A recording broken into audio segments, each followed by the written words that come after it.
돈을 벌 수 있는 방법이라고 생각이 들며 위기가 기회가 되는 시기이지 않을까 생각이 듭니다. 안녕하세요. 잘 벌고 잘 쓰자입니다. 막상 소비를 줄이려고 하면 정말 쉬운 일이 아니에요. 이게 사람에게는 항상 하던 대로 하려는 관성이 있기 때문인데요. 큰 마음 먹고 소비 좀 줄여나가다가도 어느 한순간에 무슨 부귀 영화를 누리겠다고 나만 이렇게 사는 거야? 하고 더 큰 보상 심리로 소비를 더해버리는 경험 누구나 있으시죠? 여러분은 제일 재밌는 일이 어떤 거세요? 스트레스 받을 때 어떤 걸 하면 행복하신가요? 예전에 저라면 스트레스를 풀기 위해 쇼핑을 많이 했어요. 큰 대형마트 가서 맛있고 새로운 거 도전해보고 후기도 가격도 안 보고 그냥 사버렸어요. 냉장고에 채워지면 그렇게 마음에 안도감이 들더라고요. 계획하에 산 것이 아니고 그냥 쟁겨서인지 한 번 먹고 버리는 것들이 많았고 계산도 하지 않고 사서 생각보다 계산할 때 보면 지출을 많이 하게 되었죠. 절약을 하기로 마음 먹고 나서부터 저희 부부는 돈을 모으기 위해 재정 계획을 짜고 한 달에 써야 할 돈을 주 단위, 일 단위로 쪼개서 지출 금액을 정했어요. 그렇게 하니 소비 욕구도 점점 줄어들게 되더라고요. 마트에 가서도 머릿속으로 대충 계산을 하면서 쇼핑을 했고 오늘 지출은 얼마 정도 나오겠다 머릿속으로 대충 견적이 나오니 정말 중요한 것만 사게 되고 사치는 점점 줄게 되더라고요. 소비를 반으로 줄이기 위해서는 마트에 가기 전에 살 것을 미리 계획해야 돼요.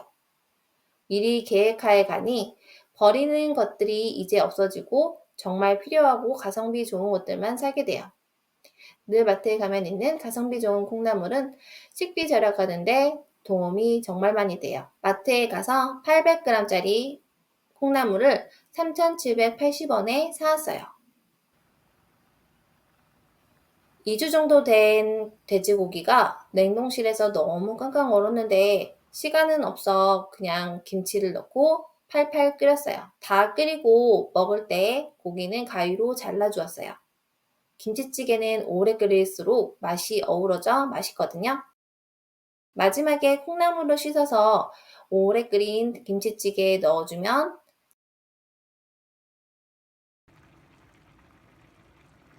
정말 시원한 김치찌개가 돼요. 어머님이 주신 미역줄거리와 함께 밥 2공기 뚝딱 먹는 딸내미. 800g이어서 한 번 먹고도 많이 남았어요.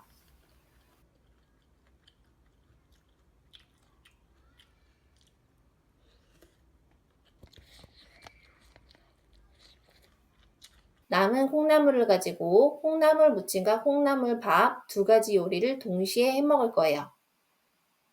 2가지 음식은 양념장도 똑같아서 자주 해 먹는 음식이에요.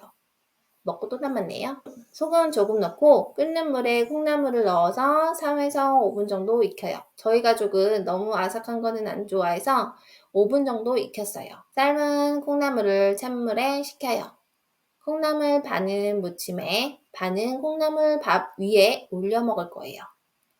콩나물을 따로 삶는 이유는 콩나물 밥을 할 때 콩나물을 넣으면 너무 물러지기 때문에 저는 항상 이렇게 따로 삶고 있습니다. 그리고 삶은 물은 버리지 마시고 콩나물 밥을 할 때 물 대신 넣어주시면 더욱 냄새가 풍부해져서 맛있어요. 밥물의 양은 원래 넣으시는 물량보다 적게 하셔야 돼요. 콩나물 밥의 양념장이랑 콩나물 무침에 들어가는 양념이 똑같아요. 파 조금, 간장, 고춧가루, 깨, 참기름, 간마늘을 넣어줍니다. 비율은 취향껏 조절하셔서 간을 맞추시면 2가지 요리가 완성돼요.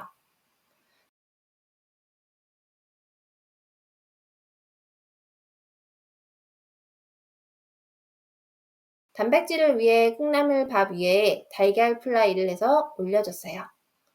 콩나물 밥 위에 콩나물을 올려 먹고 혹시 콩나물이 모자라면 콩나물 무침한 거를 더 넣어주시면 꿀맛입니다. 또 남은 콩나물은 라면까지 해서 먹었어요. 라면에 콩나물을 넣으니 시원해서 남편이 여태 한 라면 중에 제일 맛있대요. 식사를 마치고 또 투자 공부를 합니다. 제가 가지고 있는 금융자산들이 엄청난 하락을 하였는데요. 이유는 경기 침체 우려로 인한 것이라고 합니다.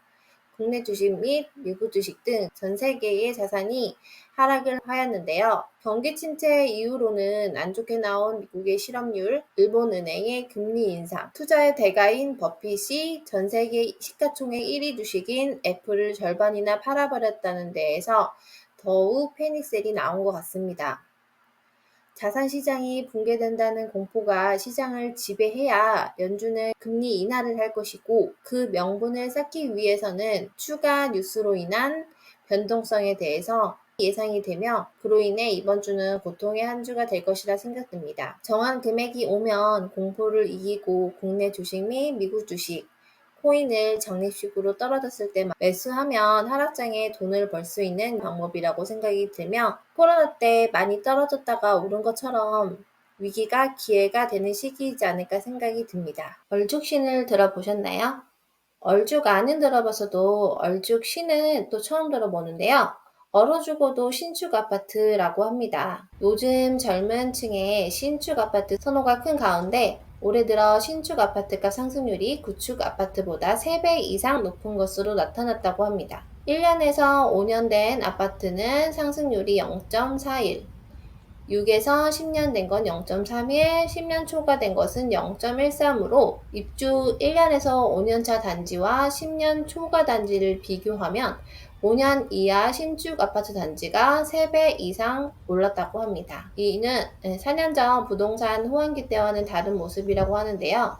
주택 가격이 크게 상승했던 20년도에는 10년 초과된 아파트가 20%로 가장 가파른 상승세를 보였다고 합니다. 22년부터 기준금리가 가파르게 오르고 공사비까지 급등하며 재건축 사업성이 크게 떨어졌고, 요즘 부동산 실수요자인 30에서 40대들은 이른바 몬테크보다는 다양한 커뮤니티 시설을 갖춘 신축 아파트를 선호하는 추세라고 합니다. 새 아파트는 공급마저 줄고 있어 당분간 신축에 대한 관심이 더욱 높아질 전망이라고 하는데요. 나중에는 구축 아파트도 키 맞추기로 올라가는 현상을 여지껏 보였기 때문에 지금같이 너무 신축만 올랐을 때에는 신축에 따라서 들어가는 것보다는 오르지 않은 구축에 관심을 가져보는 것도 좋은 방안이라고 생각합니다. 이번 영상은 여기까지이고, 저와 함께 절약 노하우, 투자 공부 같이 공유해요. 좋아요,